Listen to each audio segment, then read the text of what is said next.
welcome to Coffee Tea or Hershey. Kamusta po kayong lahat?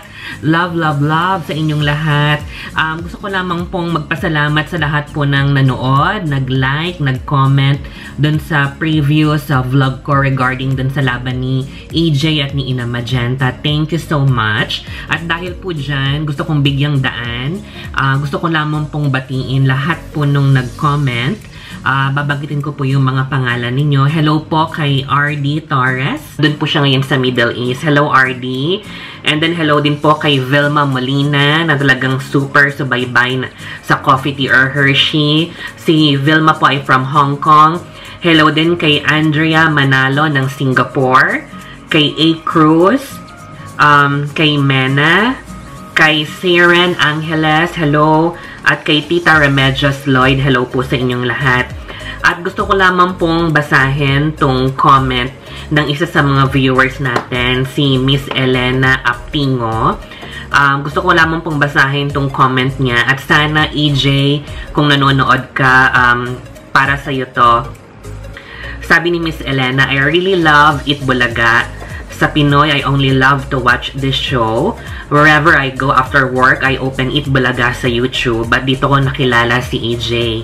Minsan lang ako magka-like and he really touched my heart. He makes me smile even if I'm still in sorrow. He have a nice voice and I saw that he's humble and funny. And I really pray for his win. Today, I can say Ina is good. He have a good voice, kaso hindi ko nagustuhan how he sing that song. And this song we use a slide show para sa anak ko from baby until he was in hospital, suffering in brain tumor, until nakahiga na siya cause God called him to go home. But for EJ, I feel his heart. I'm still on duty. I'm watching. I use our menu tablet in shop and I watch again when I reach home. Thank you, Itbulaga. God bless. Stay humble, EJ. I hope makita kita in person after 2 months. I'm going back to the Philippines. May gift ako sa'yo because you make me smile. Ina, just pray. Blessing will come. Miss Hershey, go, go, go. I will follow your blog. Love lots. I'm watching from Bahrain. Ayan. So, the reason why binasa ko po tong comment ni Miss Elena, gusto ko lang po siya mag-spread ng positivity, ng good vibes sa kanya, na alam ko nagdaraan siya ngayon sa kalungkutan. I think na nawalan po siya ng anak. Miss Elena, huwag kang mawawalan ng pag-asa. Nandito lang kaming lahat, ang community ng Coffee Tea or Hershey, para magbigay ng good vibes para sa inyong lahat. Kaya huwag ka nang malulungkot. Okay? Bawal ang kalungkutan dito. Charot. Okay? So, let's move on to the program proper. Ayan. So, today, March 28, 2019, naglaban na nga po si Raven versus Ivona. Okay? At ang mga tumayong judge for today, si Mr. Audrey Mariano, another member of the very famous The Company. Tapos, nandun din po si Mr. Gino Padilla. Lahat po ng nakakakilala sa kanya. He's a very famous singer during my time. During my time talaga, ibubuking talaga yung edad natin. And then, of course, the one and only Miss Kula Dasma. Yan. So, si Raven Ikeda, yan po ang real name niya, I think. Raven Ikeda. He's from Santa Cruz, Manila. At siya po yung tinatawag nating amplified diva. So, yung kinanta niya po kanina, Time to Say Goodbye. It's a classic piece. For me, I think it's a very good song choice for Raven. I think bibigyan ko siya ng props para dyan sa pagpili niya ng kantang yan. Noticeable, ang ginagamit po talaga ni Raven ay head tone. Kung tama po ako sa mga may background sa music. Tapos napansin ko kanina, hihimay-himayin natin yung performance niya. I'm so sorry, Raven. Love kita, Raven, ha? Kinakapo siya ng hininga. Napansin nyo ba dun sa simula ng song? Parang kinakapo siya ng hininga, or I think dahil medyo mababa pa yung simula nung kanta, kaya nahihirapan siya. Kasi si Raven, ang ginagamit niya head tone. So, pag mataas ang tono, definitely, without a doubt, may hit niya. Kasi ang ginagamit niya yung head tone niya para maabot niya yung high notes. However, ang ang downside nito, kapag kailangan niyang ibaba yung tone, dun nagkakaproblema, hindi niya maabot yung mababang tono, or maabot man niya, pero hindi maganda yung pagkaka-deliver.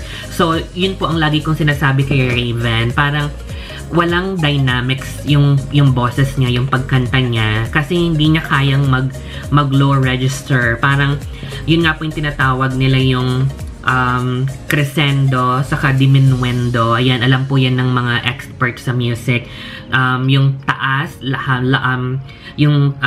taas ng kanta, tapos yung soft pagbaba nung kanta. Parang hindi po kaya yan ni Raven. And then, parang hindi ko nga rin maintindihan yung lyrics nung sa simula. However, ang good thing naman kay Raven, bumawi siya pagdating dun sa mga high notes, sa bandang gitna, sa dulo. Talagang na-sustain talaga niya yung high notes. Kaya, good job for that. And then, gusto ko rin pong mag-comment dun sa gown niya. Well, hindi, syempre alam naman po natin na syempre good choice din sa gown kasi hindi naman siya sexy katulad nila EJ. So talagang yung ginamit niyang gown ay balloon para talagang alam mo na bumagay sa kanya. Kaya so totality, I think na-deliver naman ng maayos ni Raven yung kanta niya. Okay naman siya. Okay? Next is of course yung kalaban niya, si Ivona. Ang real name po ni Ivona ay si Alan Ang from Marikina City. Siya po yung tinatawag nating bouncer diva. Ang kinanta niya po kanina ay I Am Telling You. Okay, another good song choice. Ayan, yun po ang masasabi ko talaga. Kahit magaling kang singer, kung hindi tama yung kantang pinili mo at hindi babagay dun sa boses mo, walang mangyayari. Pero this time around, talagang tong mga contestants na to, talagang ginagamitan talaga nila ng utak. At I have to give props also for Ivona sa pagpili niya nung kanta. Kasi kung napansin niyo, si Ivona napaka-powerful ng boses niya. Talagang sabi ko nga, kung napanood niyo yung mga previous videos ko, si Ivona for me is the dark horse of this competition. Feeling ko kung may tatalo man kay EJ pagdating sa totality ng performance, boses, stage presence, pananamit, with yung feelings sa pagkanta, I think that is Ivona. Siya ang dark horse ng contest na to. So yun na nga, sabi ko, yung mako-comment ko lang sa kanta niya kanina, may power, may dynamics, na-sustain niya yung high notes, na-hit niya yung high and low notes, tapos yung stage presence niya, talagang nangangain talaga siya pagdating sa stage. Talagang mararamdaman mo na kapag nag-perform siya, total performer at kukuhanin talaga niya yung attention mo. Which is, that is the opposite of Raven. Parang tumayo lang si Raven kanina, pero nagpa-sweet, siguro dahil dun sa kanta niya, pero nakulangan ako. Parang tumayo lang siya doon, parang dinaan na lang niya sa boses, pero kulang. Dapat umarte pa siya, gumawa pa siya ng eksena. Which is, yun naman ang opposite naman ni Ivona, kasi talagang linamon talaga niya yung buong stage. Kung ikaw sasama ka sa performance ni Ivona, tatabi ka sa kanya, kailangan mong tapatan yung ganong klase ng energy, yung stage presence niya. Yan ang tinatawag talaga natin na yung nangangain sa stage. Talagang sabi ko nga, feeling ko tumayo lang yan dyan, mararamdaman mo agad yung X factor niya, yung impact. Sabi nga nung isang judge, si OJ Mariano, talagang ramdam na ramdam ng audience hanggang dun sa likod ng APT studio yung performance ni Alan Ang. Well, correction, hindi lang po dun sa studio, naramdaman ko tumagos hanggang dito sa Singapore yung performance kanina ni Ivona.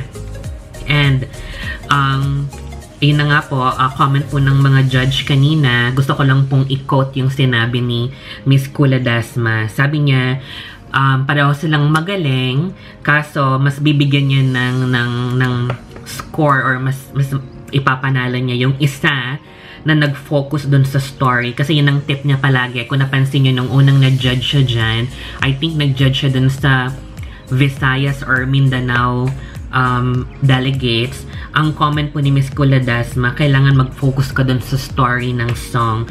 meaning to say, bigyan mo ng buhay, interpret mo yung meaning ng kanta. Dapat maramdaman yan ng nanonood, ng nakikinig sa'yo kung anong ibig sabihin ng kinakanta mo. At ang nanalo nga po kanina ay si Ivona. Ayan. So, gusto kong malaman ang comment po ninyo. Karapat-dapat bang manalo si Ivona kanina sa performance niya? Or si Raven dapat ang nanalo? So, just write down your comment below. Gusto kong malaman ng opinion nyo. For me, my opinion is Ivona is very deserving. Hindi naman po sa pagiging biased. Talagang hinimay-himay ko yung performance nila kanina. Talagang binuksan ko yung isip ko kay Raven kung talagang deserving siya. Well, sabi ko nga, nakapag-perform naman siya ng maganda. Kaya lang, versus Ivona, it's very obvious. Kitang-kita mo kaagad kung sino yung winner. Kaya, to Ivona, congratulations, my dear. I'm excited to see you sa finals. Sabi ko nga, ikaw ang dark horse, ikaw ang Sushmita Sen ng laban na ito. Tingnan natin kung anong mangyayari. Kaya, i-maintain mo lang yung pagpili ng tamang kanta for you. Medyo wag mo lang masyadong i-exage. Ayun lang ang mako-comment ko, wag lang masyadong i-exage. Given the right choice of song, I think pwede kang lumaban kay EJ dun sa finals. And kay Raven, of course, gaya ng sabi ko katod kay Ina Magenta, hindi magtatapos ang performance nyo, ang buhay nyo, ang career nyo dito. I think this is just the beginning. Binuksan ng Itbulaga ang pintuan para sa inyo nila Ina Magenta. And I believe in my heart si Raven.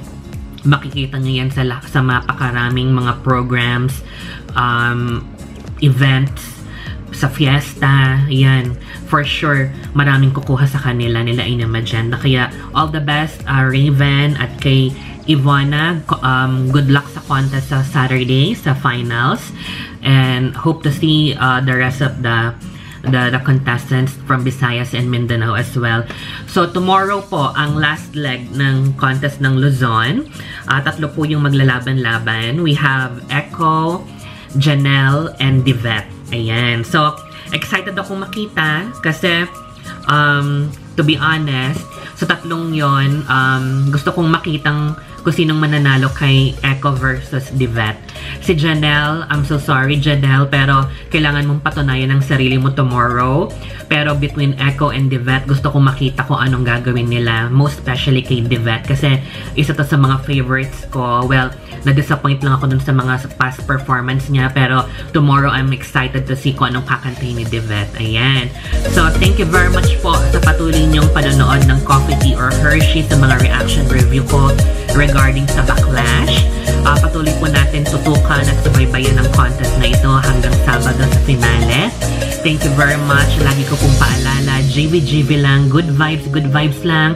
Bawal ang negativity. Let's spread positivity, peace, and love all over the world. Love, love, love!